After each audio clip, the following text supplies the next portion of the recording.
জলরঙের প্রেম লিখছেন বাঁধন বিশ্বাস, বান্টি।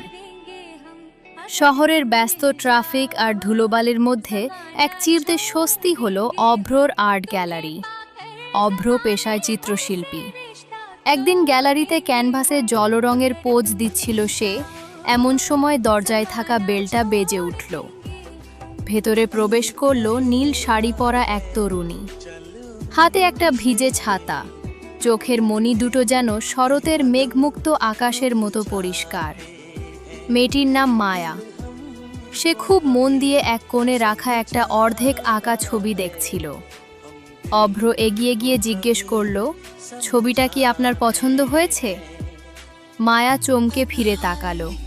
তার মুখে এক অদ্ভুত হাসি। সে বলল, ছবিটা সুন্দর, কিন্তু মনে হচ্ছে এখানে কিছু একটা কম আছে। এই যে মেঘগুলোর পাশে ছোট্ট একটা লাল বিন্দু, এটা কিসের প্রতীক? অভ্র একটু অবাক হলো। কেউ কোনোদিন তার ছবির এই সূক্ষ্ম খুঁতটা ধরতে পারেনি। সে হাসি মুখে উত্তর দিল, ওটা আসলে আমার একাকিত্বের প্রতীক। একটা বড় ক্যানভাসে একলা থাকা ছোট এক বিন্দু। মায়া কিছুক্ষণ অভ্রর চোখের দিকে তাকিয়ে থেকে নিজের হাতের ব্যাগ থেকে একটা ছোট তুলি বের করল।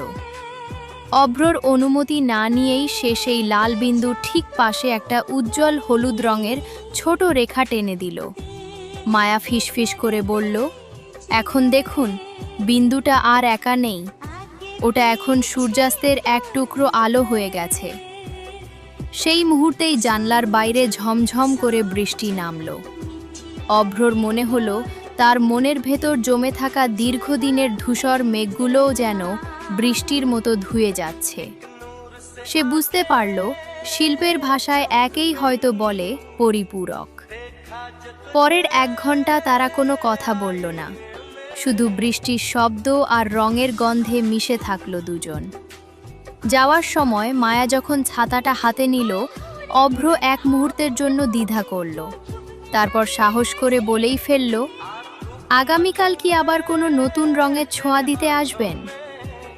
মায়া দরজার কাছে গিয়ে একটু থামল।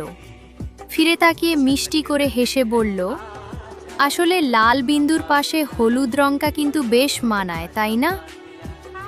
মায়া চলে গেল, কিন্তু তার গায়ের হাত